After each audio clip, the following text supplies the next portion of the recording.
Hi friends, welcome to my frocks. ഇന്നത്തെ നമ്മുടെ video നമ്മുടെ സ്റ്റിച്ചിങ് ക്ലാസ്സിൻ്റെ 9ാമത്തെ ക്ലാസ്സാണ്. അപ്പോൾ ഇതിന് മുമ്പുള്ള ക്ലാസ്സിൽ ഞാൻ ഷോർട്ട്സ് തയ്ക്കുന്നതും അതിന് മുമ്പ് പെറ്റിക്കോട്ട് തയ്ക്കുന്നതും ഒക്കെയും കാണിച്ചിരുന്നു. അപ്പോൾ ഇന്നത്തെ നമ്മുടെ വീഡിയോയിൽ ഒരു സ്കേർട്ട് തയ്ക്കുന്നത് എങ്ങനെയാണ് എന്നാണ് കാണിക്കുന്നത്. അതായത് ആദ്യമായിട്ട് ഒരു സ്കേർട്ട് തയ്ക്കുന്ന ആൾ വളരെ ഈസി ആയിട്ട് തയ്ക്കാൻ പറ്റുന്ന ഒരു മെത്തേഡ്, ഇലാസ്റ്റിക് ഇട്ട് തയ്ക്കുന്ന, നമ്മളിപ്പോൾ ആദ്യം പ്ലീറ്റ്സ് ഒന്നും എടുത്തല്ല തയ്ക്കുന്നത്, ഇലാസ്റ്റിക് ഇട്ട് തയ്ക്കുന്ന ഒരു ചെറിയ സ്കേർട്ട് അതെങ്ങനെയാണ് തയ്ക്കുന്നത് എന്നുള്ള വീഡിയോ ആണ് ഇന്ന് കാണിക്കുന്നത്. നമ്മൾ സ്റ്റിച്ചിങ് ക്ലാസ്സിനൊക്കെ പോവുകയാണെങ്കിലും ആദ്യം ഇതുപോലെ സ്കേർട്ട്, ഇതേപോലെയുള്ള സിമ്പിൾ സ്കേർട്ട്സ് ആണ് ആദ്യം ടീച്ചർമാർ നമ്മളെ പഠിപ്പിക്കുന്നത്.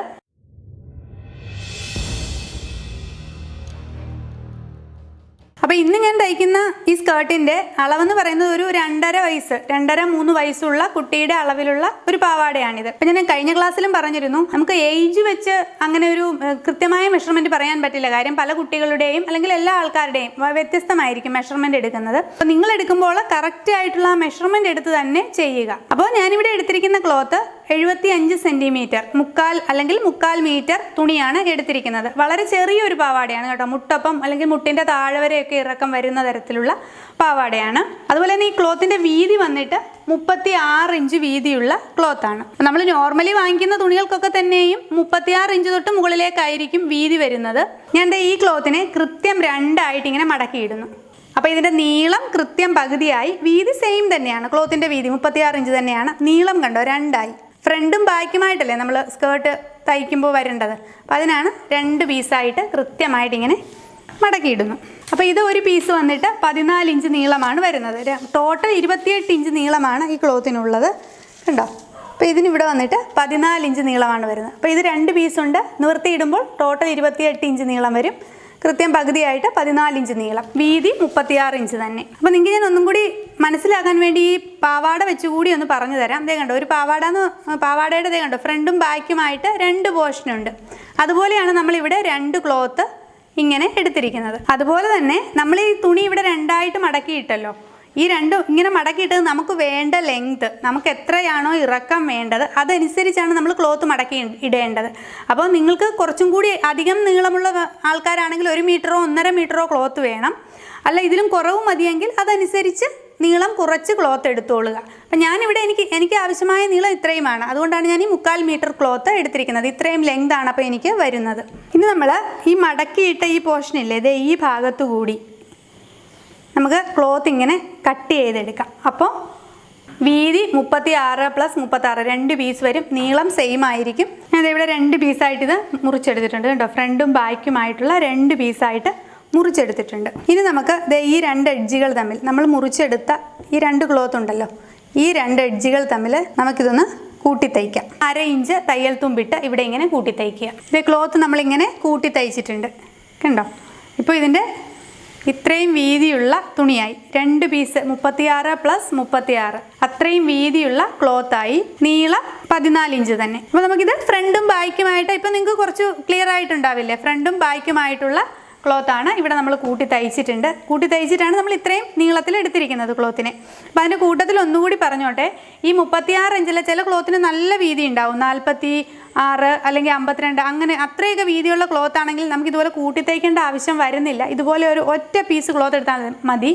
അപ്പോൾ ഇത്രയും ഈ 1/4 മീറ്റർ എന്നുള്ള സ്ഥാനത്ത് 1/2 മീറ്റർ ക്ലോത്ത് മതിയാവും, വീതി കൂടിയ തുണിയാണെങ്കിൽ. ഇനി നമുക്ക് സ്കേർട്ട് വെച്ചിട്ട് മെഷർമെൻറ്റ് എങ്ങനെയാണെന്ന് പറഞ്ഞു തരാം. ഇതിന് വലിയ മെഷർമെൻ്റ് ഒന്നുമില്ല. ഈ ഇലാസ്റ്റിക് വെച്ച് തയ്ക്കുന്ന സ്കേർട്ടിന് ശരിക്കും പറഞ്ഞാൽ ഈ ലെങ്ത് മാത്രം നമുക്ക് കിട്ടിയാൽ മതി. ലെങ്തും വേസ്റ്റിൻ്റെ പോർഷനിലെ ആ അളവും, അതായത് നമുക്ക് ഇലാസ്റ്റിക് ഇടാൻ വേണ്ടിയിട്ടാണത്. ഈ 2 മെഷർമെൻറ്റ് മാത്രം നമുക്ക് ഈ സ്കേർട്ട് തയ്ക്കാൻ മതി. അപ്പോൾ ഞാൻ ഈ സ്കേർട്ട് വെച്ച് കാണിച്ചു തരാം.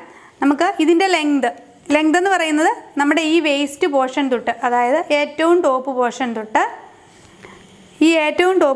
തൊട്ട് താഴെ വരെയുള്ള ലെങ്ത്, അതിനോടുകൂടി 2 ഇഞ്ച് കൂടി എക്സ്ട്രാ എടുക്കണം. എന്താണെന്ന് വെച്ചാൽ താഴെ മടക്കി തയ്ക്കാൻ കുറച്ച് തുണി വേണം, മുകളിൽ അതുപോലെ തന്നെ നമ്മൾ ഇലാസ്റ്റിക് ഇട്ട് തയ്ക്കാൻ വേണ്ടിയിട്ട് കുറച്ച് ക്ലോത്ത് വേണം. അതിനാണ് 2 ഇഞ്ച് ഞാൻ എടുക്കുന്നത്.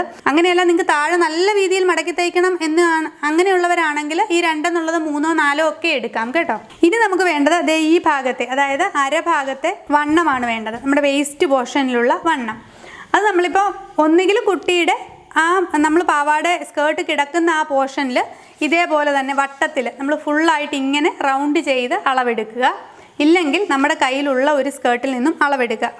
അളവെടുക്കുമ്പോൾ ശ്രദ്ധിക്കണം, ഇതുപോലെയുള്ള ഇലാസ്റ്റിക് സ്കേർട്ടിൽ നിന്നും അളവെടുക്കരുത്. കാരണം ഇത് ഇലാസ്റ്റിക്കിൻ്റെ അളവാണ്, സ്കേർട്ടിൻ്റെ അളവല്ല. ഇലാസ്റ്റിക്കിൻ്റെ അളവ് എപ്പോഴും കുറവായിരിക്കും, വേസ്റ്റ് പോർഷനേക്കാൾ കുറവായിരിക്കും. അപ്പം ഇലാസ്റ്റിക് ഇല്ലാത്ത സ്കേർട്ടിൽ നിന്ന് വേണം അളവെടുക്കാനായിട്ട്. ഇപ്പം അഥവാ ഇലാസ്റ്റിക് ഇല്ലാത്ത പാവാട ഇല്ല എന്നുണ്ടെങ്കിൽ നിങ്ങൾ എന്ത് ചെയ്യണമെന്ന് അറിയാമോ? ഇതൊന്ന് വലിച്ചു വെച്ചിട്ട്, ഈ ഇലാസ്റ്റിക് നല്ലതുപോലെ വലിച്ചു വെച്ചിട്ട് അളവെടുക്കുക. ഈ ഇലാസ്റ്റിക് വലിച്ചു വെച്ചതിനേക്കാൾ 1 ഇഞ്ച് കൂട്ടിയെടുത്തോണം കേട്ടോ. കാരണം കൃത്യമായൊരു കണക്കായിരിക്കണം എന്നില്ല, അതുകൊണ്ടാണ് പറഞ്ഞത് 1 ഇഞ്ച് കൂട്ടിയെടുത്തോണം എന്ന്. അതുപോലെ തന്നെ നമ്മുടെ ഈ ഇടുന്ന പാവാടയുടെ താഴത്തെ വിരിവ് നമ്മൾ എടുക്കുന്ന വേസ്റ്റ് പോർഷൻ ഉണ്ടല്ലോ, വേസ്റ്റ് പോർഷനിലെ ആ അളവിനേക്കാൾ നേരെ ഇരട്ടിയെങ്കിലും, മിനിമം നേരെ ഇരട്ടിയെങ്കിലും വേണം. അതായത് നമ്മൾ ചുറ്റും എടുക്കുന്ന ആ വേസ്റ്റിൻ്റെ അളവെന്ന് പറയുന്നത് 20 ഇഞ്ചാണ് വരുന്നതെങ്കിൽ സ്കേർട്ടിൻ്റെ താഴത്തെ ഭാഗം മിനിമം 40 ഇഞ്ചെങ്കിലും വേണം. കൂടുതലുണ്ടെങ്കിൽ ഭംഗിയാണ്, നല്ല പ്ലീറ്റ്സ് ആയിട്ട് കിടക്കുമല്ലോ, അപ്പോൾ കൂടുതലുള്ളതാണ് ഭംഗി. മിനിമം കണക്കാണ് ഞാൻ പറഞ്ഞത്. അല്ലെങ്കിൽ നമ്മൾ നടക്കുമ്പോഴൊക്കെ പാവാട കാണാനും ഭംഗി ഉണ്ടാവില്ല, ചിലപ്പോൾ തട്ടുകയും ചെയ്യും. അതുകൊണ്ടാണ്. അപ്പം ഞാനിവിടെ എടുക്കുന്ന പാവാടയുടെ വേസ്റ്റ് പോർഷൻ എന്ന് പറയും, വേസ്റ്റ് ഭാഗത്തെ ആ അളവെന്ന് പറയുന്നത് 20 ഇഞ്ചാണ്. അപ്പോൾ താഴെ വന്നിട്ട് എനിക്ക് മിനിമം ഒരു 40 ഇഞ്ചെങ്കിലും ഫുള്ളായിട്ട് വേണം. അപ്പം ഒരു പീസിന് 20 ഇഞ്ചെങ്കിലും വേണം. ഇവിടെ എനിക്ക് ഒരു പീസിന് വന്നിട്ട് 36 ഇഞ്ചുണ്ട്. നിങ്ങൾ കണ്ടതാണല്ലോ തുണിയുടെ വീതി. 36 + 36 72 ഇഞ്ച് വീതിയുണ്ട്. അപ്പം ഒരു 2-3 ഇരട്ടി വീതിയുണ്ട്. അത്രയൊക്കെ ഉണ്ടെങ്കിലേ പാവാടയ്ക്ക് ഭംഗി ഉണ്ടാവുള്ളൂ കേട്ടോ. അപ്പം ഇനി അടുത്തതായിട്ട് ചെയ്യേണ്ടത് ഈ പോർഷൻ കൂടി അങ്ങ് ഒന്നിച്ച് തയ്ക്കുക. കണ്ടോ, ഇവിടം കൂടി നമ്മൾ ഇത്രയും നീളത്തിലെടുത്തിട്ടില്ലേ, അതിൻ്റെ ഈ 2 എൻഡ് കൂടി കൂട്ടി തയ്ക്കുക. കണ്ടോ, ഈ 2 എൻഡ് കൂടി ഇതേപോലെ തന്നെ 1/2 ഇഞ്ച് തയ്യൽ തുമ്പ് കൊടുത്തിട്ട് കൂട്ടി തയ്ക്കുക. ഇതേ ഇപ്പം നമ്മൾ 2 എൻഡും ഇതുപോലെ തയ്ച്ചെടുത്ത് കഴിഞ്ഞു. കണ്ടോ, അപ്പോൾ ഇതുപോലെ ഒരു വട്ടത്തിലായി. ഇപ്പോൾ ഈ ക്ലോത്ത് ഇതേപോലെ വട്ടത്തിലായി. ഇനി നമ്മൾ ചെയ്യേണ്ടത് ഇതിൻ്റെ ഈ പാവാടയുടെ താഴത്തെ ഭാഗം, നമ്മളിപ്പം പ്രിൻ്റൊക്കെയുള്ള സ്പെഷ്യലായിട്ട് താഴത്തേത് അറിയുന്ന ആ തരത്തിലുള്ള തുണിയാണെങ്കിൽ ആ താഴത്തെ ഭാഗം, ഇതിനിപ്പോൾ അങ്ങനെ അറിയുന്നില്ല, താഴെ മേളും എല്ലാം ഒരുപോലെയാണ് ഈ ക്ലോത്തിൻ്റെ ഇരിക്കുന്നത്. അതുകൊണ്ട് താഴത്തെ ഭാഗം ലേശം ഒന്ന് ആദ്യം ഒരു 1/4 ഇഞ്ച് ഒന്ന് ഫോൾഡ് ചെയ്യുക. അതിനുശേഷം ഒരു 1/2 ഇഞ്ച് ഫോൾഡ് ചെയ്ത് ഇങ്ങനെ മടക്കി തയ്ക്കുക താഴത്തെ പോർഷൻ. അപ്പം 2 ഫോൾഡ് ചെയ്ത് തന്നെ തയ്ക്കണം കേട്ടോ. ഇങ്ങനെ വെറുതെ ഒന്ന് തയ്ച്ചാൽ പോരാ. അപ്പോൾ ഈ തുമ്പ് ഇങ്ങനെ ഈ നൂലിങ്ങനെ വരും. അതുകൊണ്ട് ഡബിൾ ഫോൾഡ് കൊടുത്ത് തന്നെ വേണം നമ്മളെപ്പോഴും തയ്ക്കാൻ. അതുപോലെ തന്നെ അപ്പോൾ നിങ്ങൾക്കൊരു സംശയം തോന്നും, ഇതിങ്ങനെ 2ഉം കൂട്ടി തയ്ച്ചിട്ട് എന്തിനാണ് താഴെ തയ്ക്കുന്നത്, അല്ലാതെ തന്നെ തയ്ക്കുന്നതല്ലേ ഒന്നുകൂടി എളുപ്പം എന്നൊരു സംശയം നിങ്ങൾക്ക് തോന്നും. അതെന്തിനാന്ന് വെച്ചാൽ അത് ഇങ്ങനെ നമ്മൾ തയ്ച്ചതിന് ശേഷം തയ്ക്കുമ്പോൾ, ഇങ്ങനെ 2 സൈഡും കൂട്ടി തയ്ച്ചതിന് ശേഷം തയ്ക്കുമ്പോൾ നമ്മൾ ഈ തയ്യൽ തുമ്പ് ഉള്ളിൽ പോകും. കണ്ടോ, ഇങ്ങനെയാണ് നമുക്ക് ഇതിൻ്റെ സ്റ്റിച്ച് വരുന്നത്. ഇതാണ് ഇതിൻ്റെ കറക്റ്റ് ആയിട്ടുള്ള വേ. ഇങ്ങനെ ഈ തയ്യൽ തുമ്പ് അറിയില്ല, ഇതിങ്ങനെ ഉള്ളിൽ പോകും നമ്മൾ അടിഭാഗം മടക്കി തയ്ക്കുമ്പോൾ. അങ്ങനല്ല, നമ്മൾ നേരത്തെ ഇപ്പോൾ അടിഭാഗം മടക്കി തയ്ച്ചതിന് ശേഷമാണ് ഇതിങ്ങനെ നിൽക്കുന്നതെങ്കിൽ ഇതിങ്ങനെ താഴേക്ക് തള്ളി ഇങ്ങനെ കൂർത്ത് നിൽക്കും. അപ്പോൾ ഇത് പുറമെ കാണാനും പറ്റും. അതുകൊണ്ടാണ് എപ്പോഴും നമ്മൾ 2 സൈഡും തയ്ച്ചതിന് ശേഷം മാത്രം അടിഭാഗം മടക്കി തയ്ക്കുക. അടിഭാഗം മടക്കി തയ്ച്ചതിന് ശേഷം നമ്മളിത് ഈ മുകളിലത്തെ പോർഷൻ ഉണ്ടല്ലോ, അതും ഇതുപോലെ തന്നെ ആദ്യം ഒരു 1/4 ഇഞ്ച് ഒന്ന് ചെറുതായിട്ട് ഫോൾഡ് ചെയ്യുക. അതിനുശേഷം വീതിക്ക്, അതായത് നമ്മളിടുന്ന ഇലാസ്റ്റിക് എത്ര ഇഞ്ചാണോ, 1 ഇഞ്ചിൻ്റെ ആണെങ്കിൽ ആ ഇലാസ്റ്റിക്കിൻ്റെ വീതി അനുസരിച്ച് വേണം ഇങ്ങനെ മടക്കാനായിട്ട്. 1 ഇഞ്ചാണെങ്കിൽ അങ്ങനെ, 1/4 ഇഞ്ചാണെങ്കിൽ അങ്ങനെ, ഇലാസ്റ്റിക്കിൻ്റെ വീതി അനുസരിച്ച് ഇതേപോലെ മടക്കുക. മടക്കിയിട്ട് ഈ എഡ്ജിൽ കൂടി സ്റ്റിച്ച് ചെയ്ത് പോവുക. നമ്മൾ ആ മടക്കുന്നതിൻ്റെ എഡ്ജിൽ കൂടി തന്നെ വേണം സ്റ്റിച്ച് ചെയ്യാൻ.